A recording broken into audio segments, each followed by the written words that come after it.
Class 10th students, welcome once again in this YouTube channel RD maths.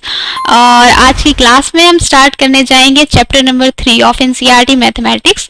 तो आज की class का हमारा नाम है pair of linear equations in two variable. हम जानेंगे कि किसी लीनियर इक्वेशंस, जो दो लीनियर इक्वेशन हैं, उसका हम सोल्यूशन कैसे निकालते हैं। ठीक है, तो उसके कुछ मेथड्स हम पढ़ेंगे। हमारा पहला मेथड होगा graphical method, second method will be substitution method and our last method will be elimination method. तो आज की इस वीडियो में हम चैप्टर नंबर 3 को पूरा कवर करेंगे। तो चलिए बिना कोई देरी के हम हमारा लेक्चर स्टार्ट करते हैं। देखिए, लीनियर इक्वेशन के टाइप्स क्या होते हैं। ठीक है, तो टाइप्स को जानने से पहले हम ये देखेंगे कि linear equation of two variable का मतलब क्या है। देखिए, लीनियर इक्वेशन वन वेरिएबल का क्या होगा। What is linear equation of one variable. Linear equation का मतलब है सबसे पहले कोई ऐसी इक्वेशन जिसका डिग्री क्या होगा, जिसका डिग्री 1 होगा। डिग्री का मतलब जो x के ऊपर पावर होगी वो हमारी 1 होगी। ठीक है, तो देखिए लीनियर इक्वेशन x की पावर क्या होगी, 1 होगी। कोई भी जो अननोन वेरिएबल होगा, कोई भी जो हमारा अननोन वेरिएबल होगा, उसका जो पावर होगी वो हमेशा 1 होगी। फॉर एग्जाम्पल अगर मैं बोलूं एक्स स्क्वायर माइनस 2x, क्या ये एक लीनियर इक्वेशन है? तो no, it is not a linear equation, it is a quadratic equation. ठीक है, तो इस वीडियो में हम पढ़ेंगे कि लीनियर इक्वेशन के सोल्यूशन कैसे निकालते हैं। Linear equation of two variable का यहाँ पे क्या मतलब है। लीनियर इक्वेशन, सबसे पहले देखिए वन वेरिएबल लीनियर इक्वेशन क्या होती है। ठीक है, सोल्यूशन तो हम तब निकालेंगे ना जब हमें पता चले कि लीनियर इक्वेशन वन वेरिएबल का क्या मतलब है, टू वेरिएबल का क्या मतलब है, थ्री वेरिएबल या फिर 4 ऐसे करके क्या मतलब है। देखिए, वन वेरिएबल का मतलब है कि इसमें कितने अननोन्स होंगे, इसमें होंगे 1 अननोन। ठीक है, जो वैल्यू आपको इक्वेशन में फाइंड आउट करनी है वो एक वैल्यू होगी। ठीक है, टू वेरिएबल्स मतलब इसमें 2 अननोन्स होंगे जिनका आपको वैल्यू फाइंड आउट करना है। एक x हो सकता है, एक y हो सकता है, या फिर u v, मीन्स 2 वैल्यूज आपको फाइंड आउट करनी होंगी। सेम 3 या 4 इस तरीके से हमें उतनी वैल्यूज फाइंड आउट करनी है। फॉर एग्जाम्पल सबका आप देखिए एक एक एग्जाम्पल, जैसे कि x minus 2 is equals to 4। ठीक है, इसमें क्या है, आपको सिर्फ एक x का वैल्यू निकालना है। ठीक है, सिर्फ एक x का वैल्यू निकालना है। ये आप निकाल लेंगे जो आपने बहुत प्रीवियस क्लासेस में किया होगा। ठीक है, टू अननोन का मतलब क्या है, for example x plus 2y is equals to 2। ठीक है, तो इसमें देखिए क्या है, इसमें आपके 2 अननोन्स हैं। 2 अननोन आपके क्या क्या हैं, एक तो आपका x है और एक आपका y है। तो इन 2 वैल्यूज को फाइंड आउट करने के लिए जो मेथड लगता है वो होता है linear equation in second variable. इस इक्वेशन को हम बोलते हैं कि ये लीनियर है। लीनियर क्यों है, क्योंकि अननोन वेरिएबल्स में जो पावर है वो 1 है, या फिर अननोन वेरिएबल्स की जो डिग्री है वो 1 है। और ये 2 वेरिएबल्स क्यों है, क्योंकि इसमें 2 अननोन है, एक x है और एक y है। ठीक है, तो जब दो अननोन्स की इक्वेशंस को हमें सॉल्व करना होता है तो हमें इक्वेशन भी 2 ही चाहिए होती हैं। ठीक है, तो इसलिए यहाँ पे लिखा है linear equation of two variable, means pair of linear equation, means हमें 2 इक्वेशन चाहिए। पेयर का मतलब क्या होता है, 2 इक्वेशंस। तो देखते हैं टाइप्स ऑफ लीनियर इक्वेशंस, कितने टाइप्स की लीनियर इक्वेशन हमारी टू वेरिएबल की हो सकती हैं। देखिए, सबसे पहला वर्ड है हमारा इनकंसिस्टेंट। इनकंसिस्टेंट, ठीक है, और सेकेंड है हमारा कंसिस्टेंट। ये 2 वर्ड्स हमें यहाँ पे सीखने हैं। इनकंसिस्टेंट क्या होता है और कंसिस्टेंट क्या होता है। देखिए, इनकंसिस्टेंट एक ऐसी इक्वेशन होती है जिसका हमें कोई भी सॉल्यूशन नहीं मिलता है। No solution. नो सॉल्यूशन का मीन्स मतलब उस इक्वेशन का कोई भी सॉल्यूशन एग्जिस्ट नहीं करता है। ठीक है, ये हो गई हमारी इनकंसिस्टेंट इक्वेशन। ओके, और कंसिस्टेंट इक्वेशन क्या होगी, ऑब्वियसली इसका अपोजिट, मीन्स जिसका सॉल्यूशन एग्जिस्ट करता है। ठीक है, जिसका सॉल्यूशन एग्जिस्ट करता है, ये हमने सीखा। सबसे पहले टाइप्स ऑफ लीनियर इक्वेशन कौन सी होंगी, 2 टाइप की लीनियर इक्वेशन होंगी। First one is inconsistent and second is consistent. अब देखिए, कंसिस्टेंट भी हमारी 2 टाइप्स में आ जाती हैं। एक जिसका सॉल्यूशन यूनिक होगा, अभी मैं ये सारी चीजें बताऊंगी, यूनिक होगा, और एक होगा जिसका सॉल्यूशन यूनिक नहीं होगा, नॉट यूनिक। ठीक है, तो ये हमारी दो टाइप्स की कंसिस्टेंट इक्वेशन बनेगी। देखिए सॉल्यूशन एग्जिस्ट नहीं करता तो हमारा इनकंसिस्टेंट है ही, ठीक है, पर अगर सॉल्यूशन एग्जिस्ट करता है तो कितने टाइप्स के सॉल्यूशन हमारे एग्जिस्ट करते हैं। एक यूनिक सॉल्यूशन होगा, मींस x का वैल्यू यूनिक होगा, मींस 2, एंड y का वैल्यू भी एक ही होगा, कुछ भी हो सकता है, 1 हो सकता है। ठीक है, तो जब कोई ऐसी इक्वेशन निकलेगी जिसमें हमें यूनिक सॉल्यूशन मिलेगा तो हम उसे बोलेंगे यूनिक कंसिस्टेंट इक्वेशन। लेकिन अगर हमें कोई ऐसी इक्वेशन मिलेगी जिसमें सॉल्यूशन यूनिक नहीं होगा, मींस x का वैल्यू 2 भी होगा और 3 भी होगा, ठीक है, दो सॉल्यूशन मिले x के, 2 भी मिल सकते हैं, 3 भी मिल सकते हैं, इस तरीके से हमें कितने सॉल्यूशन मिल रहे हैं, इनडेफिनेट सॉल्यूशन हमें कितने मिल रहे हैं ये बात नहीं पता चली, तो इसको हम बोलेंगे not unique but consistent linear equation. ठीक है, इस समझ में सॉल्यूशन अगर आपको देखो सॉल्यूशन तो मिल ही रहा है, लेकिन डिपेंड करता है इक्वेशन पे, सॉल्यूशन आपको एक भी मिल सकता है, सॉल्यूशन आपको 2 भी मिल सकते हैं। देखिए ये लीनियर इक्वेशन तो नहीं है, लेकिन x² = 4, इसके 2 सॉल्यूशन मिलते हैं ना, x = +2 एंड x = -2, तो ये यूनिक नहीं है, इसका सॉल्यूशन यूनिक नहीं है। ये जस्ट एन एग्जांपल है आपको समझाने के लिए कि सॉल्यूशन यूनिक मींस इकलौता सॉल्यूशन नहीं है, इसके सॉल्यूशन 2, 3 या फिर कितने भी हो सकते हैं। ठीक है, तो देखते हैं सॉल्यूशन निकालने के हमारे पास क्या क्या मेथड है। देखिए geographical representation of solution of linear equation means graph के थ्रू आप किसी भी दो लीनियर इक्वेशन के क्या निकाल सकते हैं, सॉल्यूशन। ठीक है, सॉल्यूशन निकाल सकते हैं।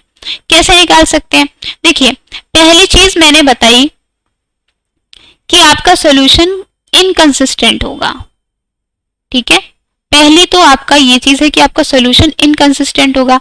सेकेंड चीज आपका सॉल्यूशन यूनिक होगा, यूनिक का मतलब ये है कि कंसिस्टेंट होगा। ठीक है, एंड थर्ड आपका सॉल्यूशन इंडेफिनिट होगा। ठीक है, इंडेफिनिट मतलब नॉट यूनिक। ओके, तो ये 3 चीजें हमें पता है कि सॉल्यूशन इस तरीके से होंगे, लेकिन ग्राफ के थ्रू हम कैसे पता करेंगे कि कब सॉल्यूशन इनकंसिस्टेंट होगा, कब यूनिक होगा और कब यूनिक नहीं होगा। देखिए फॉर एग्जाम्पल आप एक बात सोचिए, ये आपका ग्राफ है, ठीक है, और आपकी 2 इक्वेशन होंगी, 2 लीनियर इक्वेशन होंगी। फॉर एग्जाम्पल अगर आपका ग्राफ कहीं पे ये कोई एक लीनियर इक्वेशन है और ये आपकी एक दूसरी लीनियर इक्वेशन है, तो आप देखेंगे आपका ग्राफ एक पॉइंट पे इंटरसेक्ट कर रहा है। ठीक है, जिस पॉइंट पे ये ग्राफ इंटरसेक्ट करेगा मींस वो पॉइंट क्या होगा, वो पॉइंट होगा इसका सॉल्यूशन। कैसे सॉल्यूशन होगा, अगर इस पॉइंट को देखें तो इस पॉइंट पे कुछ x होगा और इस पॉइंट पे कुछ y होगा, तो जो हमारा x, y है ये ही इसका सॉल्यूशन होगा। ठीक है, तो जब ग्राफ हमारा इंटरसेक्ट करेगा कितने, एट अ पॉइंट। ठीक है, जब ग्राफ हमारा एक पॉइंट पे इंटरसेक्ट करेगा तो हम उसको बोलेंगे यूनिक सॉल्यूशन। ठीक है, यूनिक सॉल्यूशन समझ में आ गया। देखिए अब इनडेफिनिट या नॉट यूनिक क्या है, देखिए हो सकता है कि सॉल्यूशन हमारे 2 हो, अगर हमारे सॉल्यूशन 2 हुए तो इसका मतलब ग्राफ हमारा 2 जगह कट करना चाहिए। ठीक है, अगर सॉल्यूशन हमारे 3 हुए इसका मतलब ग्राफ हमारा 3 जगह कट करना चाहिए, करेक्ट ना। तो हो सकता है यहाँ पे सॉल्यूशन, देखिए ग्राफ अगर 2 जगह कट करेगा ये तो आपने सीख लिया, 2 सॉल्यूशन होंगे। अगर एक लाइन है, देखिए अगर एक लाइन है, ये लाइन किसकी है, ये लाइन है आपकी इक्वेशन 1 की। ठीक है, पर इसके ऊपर एक और लाइन है, मतलब दूसरी लाइन जब आपने बनाई वो सेम जस्ट इसके ऊपर ही बनती है, तो क्या होगा, तो हमारे पास बहुत सारे सॉल्यूशंस होंगे। कैसे, ये पॉइंट भी सॉल्यूशन है, ये पॉइंट भी सॉल्यूशन है, मींस सारे पॉइंट सॉल्यूशंस हैं। ऐसा क्यों है, ऐसा इसलिए है क्योंकि ग्राफ हर एक पॉइंट पे एक दूसरे से मीट कर रहा है। तो इसमें कितने सॉल्यूशन होंगे, इसमें इनडेफिनिट मतलब इनडेफिनिट मैनी, बहुत सारे सॉल्यूशंस होंगे। ठीक है, इनडेफिनेटली मैनी सॉल्यूशंस होंगे। तो जब ग्राफ कोइंसाइड करता है, कोइंसाइड का मतलब एक दूसरे के ऊपर बैठना, कोइंसाइड, ठीक है। जब ग्राफ कोइंसाइड करता है, आपकी दोनों लाइन की इक्वेशंस जब कोइंसाइड कर जाती है तो उसमें बहुत सारे आपको सॉल्यूशन मिलते हैं, ठीक है, इंडेफिनेटली मेनी सॉल्यूशंस। इनकंसिस्टेंट कब होगा? ऑब्वियसली अगर आपकी ग्राफ की लाइन एक दूसरे को टच ना करे तो इट मींस हमें उसमें सॉल्यूशन नहीं मिला है, यही तो बात है ना। बस हमें ये देखना है कहाँ कहाँ पे लाइन हमारी टच कर रही है। फॉर एग्जाम्पल एक इक्वेशन की लाइन ये है एंड सेम आपकी एक इक्वेशन की लाइन ये है, तो आप ये देखिए क्या ये लाइन कभी भी एक दूसरे से मिलेगी? अगर ये पैरेलल है तो नहीं मिलेगी। क्यों नहीं मिलेगी? क्योंकि ये आगे भी ऐसे ही बढ़ती रहेगी और ये पीछे भी ऐसे ही रहेगी, क्योंकि ये पैरेलल है तो ये कहीं भी किसी भी पॉइंट पे मीट नहीं करेंगे, ठीक है।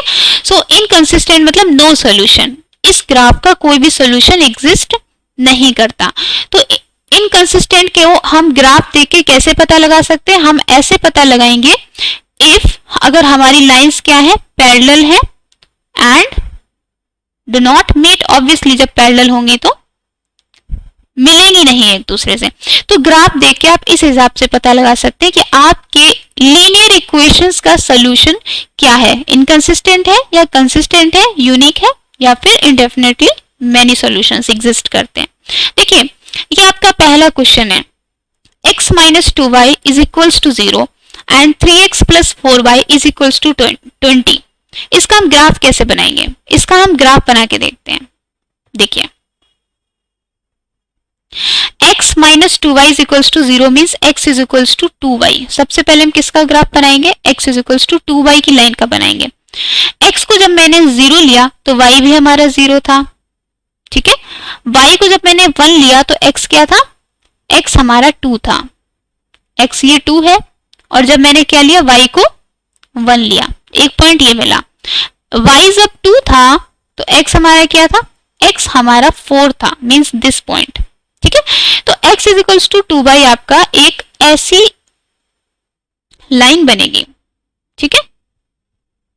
ये लाइन किसकी है? ये लाइन है आपकी x is equal x minus 2y is equals to 0, ठीक है। अब हमें एक दूसरी लाइन बनानी है, वो लाइन किसकी बनानी है? 3x plus 4y is equals to 20। 3x plus 4y is equals to 20। आपको कुछ नहीं करना, बस आपको वैल्यूज रखनी है। जैसे x को जब आपने 0 रखा तो y आपका क्या आया? y आया आपका 5, ठीक है।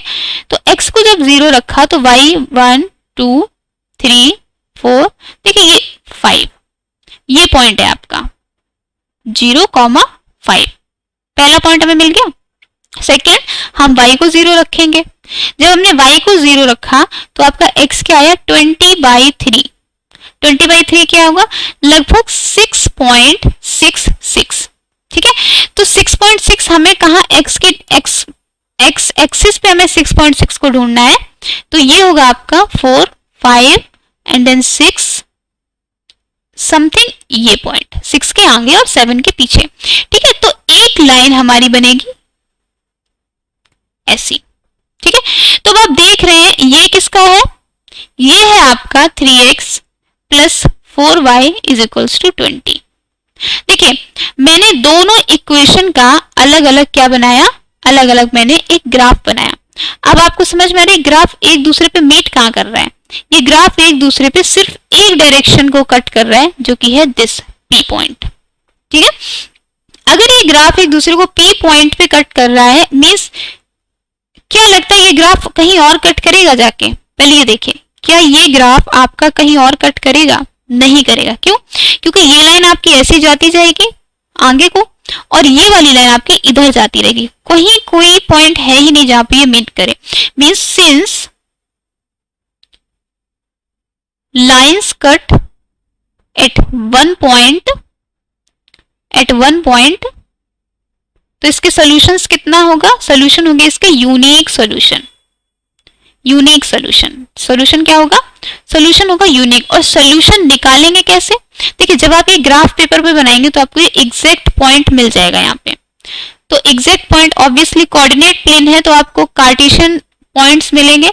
तो जो आपका x, y मीन्स जो आपके पॉइंट्स होंगे यही आपका सॉल्यूशन होगा। फॉर एग्जाम्पल मान लीजिए ये ग्राफ आपका कहीं पे भी मीट कर रहा है 2,8 पे या फिर 2,4 पे मान लो, तो फिर ये इसका x का वैल्यू हो गया 2, y का वैल्यू हो गया 4। ठीक है, और अगर आपको अपने ग्राफ को चेक करना है तो आगे और भी मेथड्स हैं, आप उनका यूज कर सकते हैं। ठीक है, ये आपका ग्राफिकल मेथड है। अब देखिए एक ये है 2x plus 3y is equals to 9, ये है आपकी फर्स्ट इक्वेशन। सेकेंड इक्वेशन है आपकी 4x plus 6y is equals to 18। ठीक है, देखिए इस इक्वेशन में आप देखिए यहाँ पे आप 2 कॉमन ले सकते हैं, ये आपकी फर्स्ट इक्वेशन है। सेकेंड इक्वेशन में आप 2 कॉमन ले सकते हैं, means 2x plus 3y is equals to 9। अब आपको क्या समझ में आ रहा है? देखिए इसका आप ग्राफ बनाइए तो आपको रियलाइज होगा कि जो 2x plus 3y is equals to 9 की जो लाइन है, देखिए x को जब आप 0 रखेंगे तो y आपका क्या आएगा 3। ठीक है, तो एक पॉइंट हमें मिल गया 0,3। ठीक है, और जब आपने y को 0 रखा तो x आ गया आपका 9/2 मीन्स 4.5 समथिंग 4 के आगे। ठीक है, ये पॉइंट 4.5, 0 और यहां से एक लाइन बन जाएगी, लाइन ड्रॉ हो जाएगी। ये लाइन बनाने का सबसे आसान तरीका है, एक बार x को 0 रखिए, y का वैल्यू निकालिए, एक बार y को 0 रखिए, तो ये आपका हो गया 2x plus 3y is equals to 9 का ग्राफ। लेकिन देखिए जब हमने इस इक्वेशन को थोड़ा और शॉर्ट किया तो ये सेम इक्वेशन बनी। ठीक है, तो जब आप सेकेंड इक्वेशन के लिए ग्राफ बनाएंगे तो आपको नहीं लगता कि ये सेम लाइन ड्रॉ आपको दोबारा से इसके ऊपर करनी पड़ेगी, है ना? तो ये ग्राफ आपका क्या हो गया, कॉन्साइड। ठीक है, मीन्स इसके कितने सॉल्यूशंस होंगे, इन्फिनिटली मैनी सॉल्यूशन, मीन्स बहुत सारे सॉल्यूशन हो सकते हैं। ये पॉइंट भी इसका सॉल्यूशन है, ये पॉइंट भी इसका सॉल्यूशन है, मीन्स सारे पॉइंट जो इस लाइन में लाई करते हैं वो क्या है, इसके सॉल्यूशंस हैं। ठीक है, थर्ड एक एग्जाम्पल देखिए, x plus 2y is equals to 4। ठीक है, और इस इक्वेशन को भी थोड़ा सा कॉमन लेके इसको इजी करते हैं, x plus 2y is equals to 6। ओ, अब देखिए इसमें हमें लेफ्ट हैंड साइड तो इक्वल दिख रहा है लेकिन राइट हैंड साइड अलग अलग है। इट मीन्स ग्राफ आपका, ग्राफ की जो लाइंस होंगी वो अलग अलग होंगी। ठीक है, बना के देखिए। देखिए जब आप ग्राफ ड्रॉ करेंगे ना तब आपको ये इजीली समझ में आएगा कि एक्चुअली ये ग्राफ बस हमें देखना है कहाँ कहाँ कट कर रहे हैं। फर्स्ट इक्वेशन के लिए जब हमने x को 0 रखा तो y हमारा क्या आ गया 2, means this is a point 0,2, और जब हमने y को 0 रखा तो x आ गया 4। ठीक है, तो ये हमारी पहली लाइन बन गई, कौन सी, फर्स्ट इक्वेशन की लाइन। सेकेंड इक्वेशन के लिए जब हमने x को 0 रखा तो y क्या आया 3, मीन्स इसके ऊपर 0,3, और जब आपने y को 0 रखा, जब आपने y को 0 रखा तो आपका x क्या आया, योर x इज 6, मीन्स ये पॉइंट 6,0। ठीक है, अब आपने इन्हें मीट किया, आपको क्या दिख रहा है, आपको दिख रहा है ये लाइंस पैरेलल हैं। ग्राफ पेपर पे ड्रॉ कीजिए, सब समझ में आएगा। ये लाइंस पैरेलल हैं, इट मीन्स ये कभी भी मीट नहीं करेंगे, do not meet, never meet. ठीक है, तो इसका मतलब है ये इनकंसिस्टेंट है। इनकंसिस्टेंट कैसा, इसका कोई सोल्यूशन एग्जिस्ट नहीं करता, सोल्यूशन डू नॉट एग्जिस्ट। कैसे पता, देखिए अगर आप इसको निकालेंगे भी तो देखिए ना, x का कोई वैल्यू रखिए, y का कोई वैल्यू रखिए, ये 4 आ जाए। सेम इक्वेशन में वही वैल्यू रखने पे 6 कैसे आ सकता है, समझ रहे हैं आप? फॉर एग्जाम्पल अगर x प्लस वाई आपका 3 है तो आपको पता है x 1 होगा, y आपका 2 होगा, तो ये x प्लस वाई कभी भी क्या लगता है आपको 4 हो पाएगा इन वैल्यूज के लिए, नहीं हो पाएगा। ठीक है, तो इसलिए बोलते हैं इसका कोई सोल्यूशन एग्जिस्ट नहीं करता। और सोल्यूशन क्या है, सोल्यूशन वो होता है जो इस इक्वेशन में भी जब रखे तो वो ये वैल्यू आ जाए और इस इक्वेशन में भी रखे तो ये वैल्यू आ जाए। ठीक है, जैसे कि अगर आपका जो एक मैंने प्रीवियस आपको एक ये दिया हुआ है, इसका जो सोल्यूशन निकलेगा जब वो पॉइंट्स आप इस इक्वेशन में रखोगे तो आपका इक्वल्स टू 0 आ जाएगा। ठीक है, और जब वही पॉइंट्स आप यहां रखोगे तो आपका 20 इसका आंसर आ जाएगा। ठीक है, तो देखिए ये तो हो गया आपका ग्राफिकल मेथड कि हम पता कैसे करते हैं, लेकिन इसको सिर्फ इक्वेशन देख के भी आप पता कर सकते हैं कि आपका सॉल्यूशन कैसा है। फॉर एग्जांपल हमारा पहला है यूनिक सॉल्यूशन। ठीक है, हमने बोला यूनिक सॉल्यूशन कैसे आइडेंटिफाई करें। देखिए कोई इक्वेशन होगी आपकी ax plus by is equals to c और a1x b1y c1 ऐसे मान लो, and a2x plus b2y is equals to c2। ठीक है, अगर आपका यूनिक सॉल्यूशन होगा means a1 by a2 never be equal to b1 by b2, this is your condition. ठीक है, ये आपकी कंडीशन है। ठीक है, कैसे, देखिए हमने प्रीवियसली एक क्वेश्चन किया हुआ है, x minus 2y is equals to 0 and 3x plus 4y is equals to 20। क्या क्वेश्चन था? x minus 2y is equals to 0 and 3x plus 4y is equals to 20। देखिए इसमें x का कोफिशिएंट क्या है? 1, मींस a1 आपका क्या है? a1 कंपेयर करेंगे तो 1। ठीक है, a2 क्या है? a2 इज योर 3, b1 क्या है? -2 एंड b2 क्या है? 4। क्या ये दोनों इक्वल हैं? नो, इसलिए सॉल्यूशन कैसा है? Unique solution. ठीक है, सो यूनिक सॉल्यूशन के लिए आप ये कंडीशन रिमेंबर करिए। देखिए अब एक यूनिक सॉल्यूशन है, एक क्या है? एक है इंडेफिनेटली मेनी सॉल्यूशंस। ठीक है, इंडेफिनेटली मेनी सॉल्यूशन, इसके लिए क्या करेंगे? Indefinitely many solutions, many solution. इसके लिए क्या है? सपोज आपके दो इक्वेशन है, a1x plus b1y is equals to c1 and a2x plus b2y is equals to c2। Infinitely many solution क्या होता है? जब लाइन एग्जैक्ट एक दूसरे के ऊपर आ जाए। तो एक दूसरे के ऊपर कब आएगी? जब ये इक्वेशन सेम इस इक्वेशन जैसी हो जाए, मींस दोनों इक्वेशंस इक्विवेलेंट हो, मींस दोनों इक्वेशन बराबर हो। ठीक है, तो मींस इसके लिए कंडीशन है a1 by a2 is equals to b1 by b2 is equals to c1 by c2। ये कब होगा? ये ऑब्वियसली होना है। देखिए जब दोनों इक्वेशंस एक दूसरे के इक्वल हैं तो उनके कोफिशिएंट्स इक्वल ही तो होंगे ना, तभी तो वो इक्वल हैं। और जब उनके कोफिशिएंट्स का हम प्रपोर्शन निकालेंगे तो वो भी एक दूसरे के इक्वल होगा। तो इसकी कंडीशन क्या है? इसकी कंडीशन है a1 by a2 is equals to b1 by b2 is equals to c1 by c2। Okay, अब थर्ड हमारे पास बची है इनकंसिस्टेंट के लिए, कि अगर हमें सॉल्यूशन एग्जिस्ट नहीं करते तो हम कंडीशन से कैसे पता लगाएंगे। इनकंसिस्टेंट के लिए मेरे पास कंडीशन है, देखिए a1x plus b1y is equals to c1, a2x plus b2y is equals to c2। Inconsistent के लिए हमारे पास ये है कि सॉल्यूशन एग्जिस्ट नहीं करना चाहिए, मींस लाइंस हमारी क्या हो? पैरेलल हो। तो इसमें है a1 by a2 is equals to b1 by b2 but not equals to c1 by c2। ठीक है, फॉर एग्जाम्पल जैसे हमने एक एग्जाम्पल किया हुआ है, x plus 2y is equals to 3 and x plus 2y is equals to 6। देखिए a1 a2 equal है, b1 b2 इक्वल है, लेकिन c1 बाय c2 इक्वल नहीं है। ठीक है, तो ये तरीके हैं हमारे, कुछ कंडीशंस आप ध्यान में रख सकते हैं जिससे आप पता लगा सकते हैं कि आपकी इक्वेशन कैसी है। अब बढ़ते हैं सेकेंड मेथड की तरफ, सब्स्टिट्यूट मेथड। बहुत इजी है, बहुत इजी है, बस थोड़ा ध्यान रखिए। देखिए सब्स्टिट्यूट का मतलब होता है पुट करना। ठीक है, इजी लैंग्वेज में देखें तो पुट करना मींस किसी इक्वेशन को कहीं पे उठा के बस सब्स्टिट्यूट मींस रख देना। देखिए एक तरीका होता है, जैसे ये हमारी पहली इक्वेशन है, ये हमारी दूसरी इक्वेशन है, इसको सॉल्व करके देखते हैं। सेकेंड इक्वेशन से आप x का वैल्यू निकाल लीजिए, तो x क्या होगा? 3 माइनस 2y।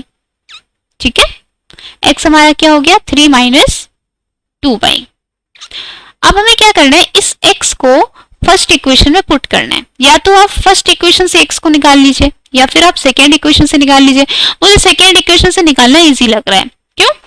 क्योंकि जब हम फर्स्ट इक्वेशन से निकालेंगे तो डिवाइडेड बाई 7 आएगा हर जगह। ठीक है, ऐसे ही थोड़ा इजी हो जाएगा।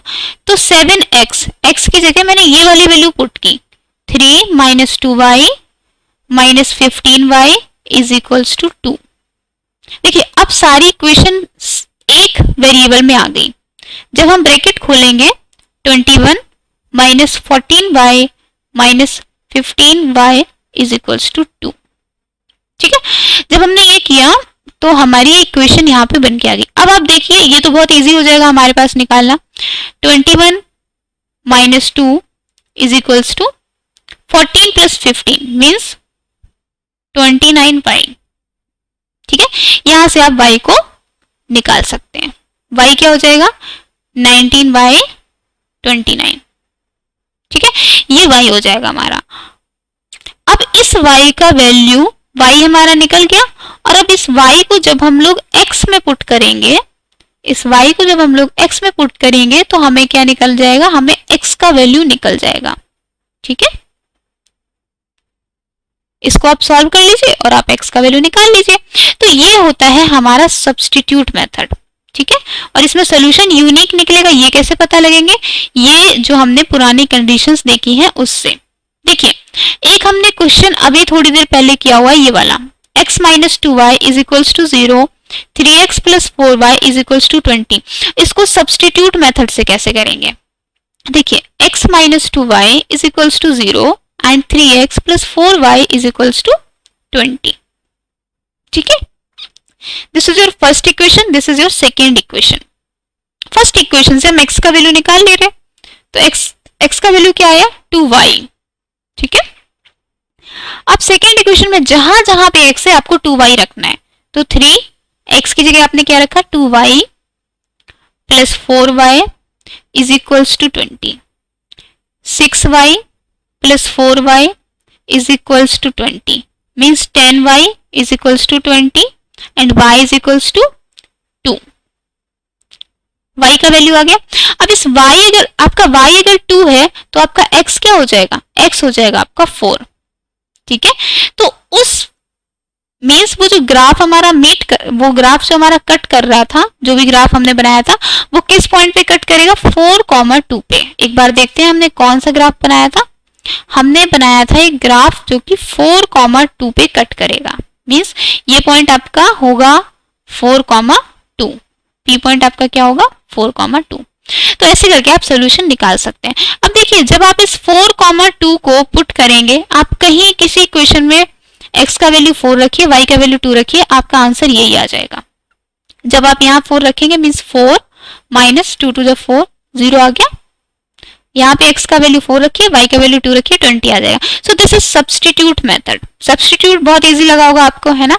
अब हमारा लास्ट मेथड बचा है एलिमिनेशन मेथड। ज्यादातर सारे बच्चे यही यूज करते हैं, आपके आगे की क्लासेस में आप यही यूज करेंगे। ठीक है, तो देखिए इस मेथड में क्या करना होता है, हम या तो x को सिलेक्ट कर लें या y को सिलेक्ट कर लें, आपकी मर्जी आपको क्या सिलेक्ट करना है। ओके, बेटर है कि हम यहाँ पे x को सिलेक्ट कर लें, और हमें क्या देखना है, हमें x के कोफिशिएंट्स देखने हैं। ये मेथड आप सीखिए ध्यान से। देखिए, हमें x के कोफिशिएंट देखने हैं। यहाँ x का कोफिशिएंट क्या है, यहाँ x का कोफिशिएंट है 7 और यहाँ पे x का कोफिशिएंट क्या है, इट इज 1।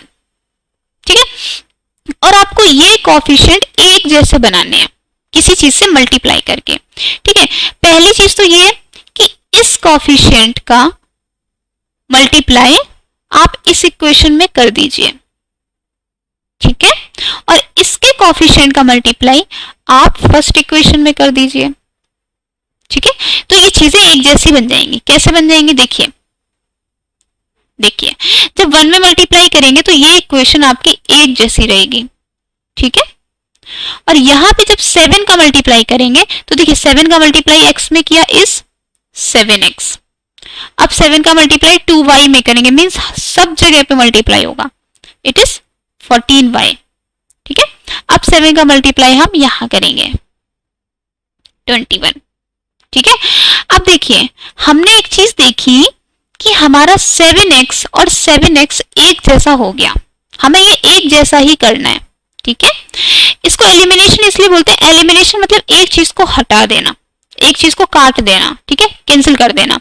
तो ये एलिमिनेट कैसे होगा, देखिए यहाँ पे आप एक ऐसे प्लस माइनस करते हैं ना, देखिए ये 7 है, ये 7 है, इन्हें एक दूसरे से कैंसिल करने के लिए हमें क्या करना पड़ेगा, हमें माइनस करना पड़ेगा। ठीक है, माइनस ही तो करना पड़ेगा। फॉर एग्जाम्पल अगर एक इक्वेशन होती 7 एंड -7, ये भी तो हो सकती है एक इक्वेशन। आप सारी इक्वेशन देखिए, एक इक्वेशन ये भी हो सकती थी। अगर ये होता तो आप क्या करते, तो देखिए 7 को वैसे भी कैंसिल कर देगा अगर हम क्या कर दें प्लस। ठीक है, क्योंकि 7 - 7 क्या होगा, 7 - 7 आपका 0 होगा। ठीक है। तो इस इक्वेशन में हमें क्या करना है, हमें माइनस करना है। जैसे ही हमने माइनस का साइन लगाया, यहाँ पे प्लस था, ये आ गया माइनस, प्लस की जगह ये भी माइनस हो गया, यहाँ पे भी माइनस हो गया। अब आपको क्या करना है, 7 माइनस 7 कैंसल, ठीक है। -15y और माइनस का 14y इज इक्वल्स टू, ऊपर लिखिए 2, नीचे क्या है माइनस, मीन्स माइनस का 21, ठीक है। तो ये हमारा यहाँ पे आंसर आ जाएगा। आंसर कैसे आएगा, आंसर आएगा, इनको हमें ऐड करना है, -29y इज इक्वल्स टू -19। तो y का आंसर क्या हो गया, 19/29, ठीक है। ये होता है हमारा एलिमिनेशन मेथड। और जो भी आपका y का वैल्यू आया है, इसे आप किसी भी इक्वेशन में रख दीजिए, मीन्स या तो इक्वेशन 1 में रखिए या इक्वेशन 2 में रखिए। जैसे मैं दिखाती हूँ, x + 2y हम इक्वेशन 2 में रखते हैं, ठीक है। इक्वेशन 2 में इसलिए क्योंकि वही चीज है, इजी हो जाएगा। आप किसी भी इक्वेशन में रखिए, आपका बस सोल्यूशन कम होना चाहिए, आपको ये सोचना है। और देखिए इसमें 7x है, तो हमें 7 से मल्टीप्लाई, इतना बड़े बड़े मल्टीप्लाई करने पड़ेंगे, तो हम चूज करते हैं इक्वेशन नंबर सेकेंड को। इक्वेशन सेकेंड है हमारी x + 2y is equals to 3, ठीक है, इज इक्वल्स टू 3। और हमारा y का वैल्यू क्या था, y था हमारा 19/29। यहां पे रखिए y, 2 19/29 इज इक्वल्स टू 3। अब आपको समझ में आ गया आपको कैसे करना है, 3 - 38/29, इसको सॉल्व कीजिए, x का वैल्यू आपका आ जाएगा, ठीक है। तो इस तरीके से आप एलिमिनेशन मेथड को यूज कर सकते हैं। सेम हम एक क्वेश्चन करते हैं, छोटा क्वेश्चन लेके देखते हैं ताकि आपको ये चीजें क्लियर हो जाएं। देखिए जो हमने ऊपर एक क्वेश्चन किया है, x is equals to 2y, एक क्वेश्चन किया हुआ है x - 2y is equals to 0 and 3x + 4y is equals to 20, ठीक है। इसमें हम x को भी ले सकते हैं, y को भी, आप किसी भी चीज को करिए, ठीक है। आपके x को कोफिशिएंट को कॉमन करना है, तो देखिए यहाँ पे हम इस इक्वेशन में हम किसका मल्टीप्लाई कर दें, इस इक्वेशन में हम 3 का मल्टीप्लाई कर दें, और इसमें हम 1 का करेंगे, तो ये इक्वेशन तो सेम ही रहेगी, ठीक है। So 3x - 6y is equals to 0 and 3x + 4y is equals to 20। अब जैसे ही आपने माइनस किया, ये प्लस माइनस हो गया, ये माइनस हो गया, 3x से 3x कैंसिल, -6 - 4 एडिशन किया तो क्या, -10y is equals to -20। y का वैल्यू क्या आ गया, y का वैल्यू आ गया आपका 2। जैसे आपका y का वैल्यू 2 आया, आप कोई भी इक्वेशन में y का वैल्यू 2 रखिए, x - 2, y की जगह क्या रखा 2, तो x क्या आ गया आपका 4, ठीक है। तो ये हमारे 3 मेथड्स हैं, substitution method, elimination method and graphical method, ठीक है। कोई भी मेथड अगर समझ में नहीं आता है तो कमेंट करिए मुझे, मैं कोशिश करूंगी मैं दोबारा समझा दूं। देखिए अब हम लोग क्वेश्चन करते हैं हमारी एक्सरसाइज के, एनसीईआरटी की एक्सरसाइज है ये। Question number 1, Meena want to withdraw ₹2000, ठीक है। She asks the cashier to give her 50 and 100 notes only. देखिए ये वो बात हो गई, जैसे कि मान लीजिए आपको 200 रुपीज चाहिए, आपने बोला आपको सिर्फ 50 और 100 का नोट दो, तो मे बी मैं आपको 50 के 2 नोट दे दूं, 100 रुपीज हो गए, और 100 का मैंने आपको 1 नोट दे दिया, ठीक है, तो आपके पास 200 रुपीज हो गए। मैं आपको 10, 20 किसी भी चीज का नोट नहीं चाहिए, ठीक है। तो मान लो 50 के नोट्स आपको कितने मिले, x।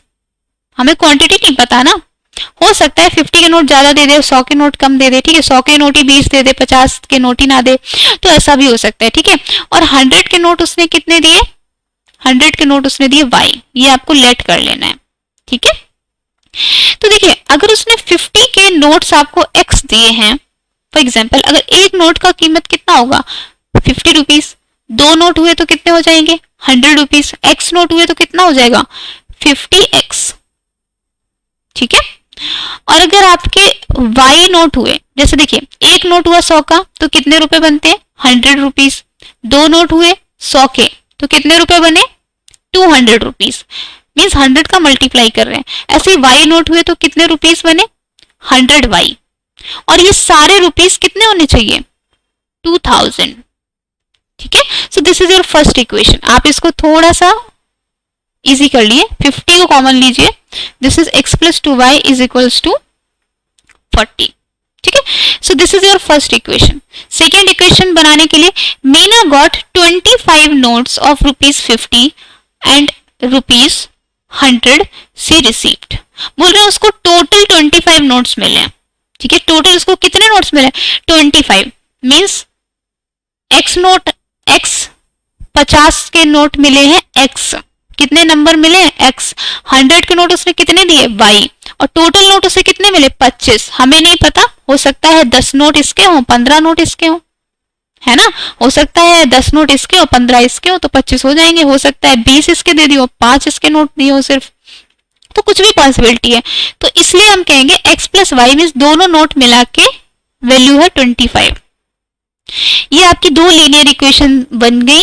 अब आप इसमें कोई भी मेथड लगाइए, एलिमिनेशन मेथड, सब्स्टिट्यूशन मेथड, आपका एक ही आंसर आएगा। ग्राफिकल मेथड, कोई भी मेथड लगा सकते हैं। तो हम यहाँ पे लगाने जा रहे हैं सब्स्टिट्यूशन मेथड। ठीक है, सेकेंड क्वेश्चन में हम एलिमिनेशन मेथड लगाएंगे। तो फर्स्ट इक्वेशन से हमने निकाला x का वैल्यू था 40 माइनस 2y। ठीक है, अब इस x का वैल्यू आपको रखना है सेकेंड इक्वेशन में। जिस इक्वेशन से आपको x का वैल्यू निकालना है उसकी दूसरी इक्वेशन में आपको वही वैल्यू पुट करना है। ठीक है, सेकेंड इक्वेशन में जब मैंने x को ये रखा तो means 40 minus 2y plus y is equals to 25। ठीक है, अब क्या आ गया आंसर? आंसर आया 40 minus 25 is equals to y। तो y क्या आ गया? y आ गया आपका 15। मीन्स उसने 100 के कितने नोट दिए हैं? 15 नोट दिए हैं।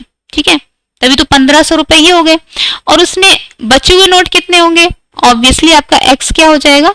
या तो आप इस इक्वेशन से निकाल लीजिए या फिर आप इस इक्वेशन से निकाल लीजिए। तो x होगा आपका 40 माइनस 2y मीन्स 30। x कितना हो गया आपका? 10। निकाल लिए ना आपने। मीन्स उसने 50 के नोट कितने दिए होंगे? 10, तो 500 रुपए हो गए। और उसने 100 के नोट्स कितने दिए होंगे? 15 मीन्स 1500 रुपए हो गए। टोटल कितने हो गए? 2000 रुपए। हो गया ना हिसाब पूरा? ठीक है, now your last question. In a shop the cost of 2 pencils and 3 erasers is 9। देखिए, हो सकता है पेंसिल आपका 1 रुपए का हो, पेंसिल आपका कुछ रुपए का होगा, इरेजर आपकी कुछ रुपए की होगी। लेकिन जब आपने पेंसिल और इरेजर दोनों मिला के खरीदी तो आपने टोटल 9 रुपए दिए। तो पेंसिल कितने रुपीस की है? x रुपीस की।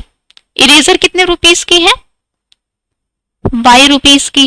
मुझे नहीं पता ना कि वैल्यू क्या है, उसने मुझे बताया नहीं कि पेंसिल कितने रुपए की है। ठीक है, तो 2 पेंसिल खरीदी तो आपने पेंसिल्स के रुपए कितने दिए?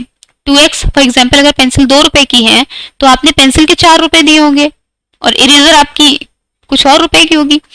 और इरेजर्स आपकी कितने आपने खरीदी? 3 इरेजर्स खरीदी। एक इरेजर y रुपए की है तो 3 इरेजर आपकी 3y। टोटल आपने रुपए कितने दिए? 9। सो दिस इज योर इक्वेशन 1। आपको सिर्फ इक्वेशन बनानी है।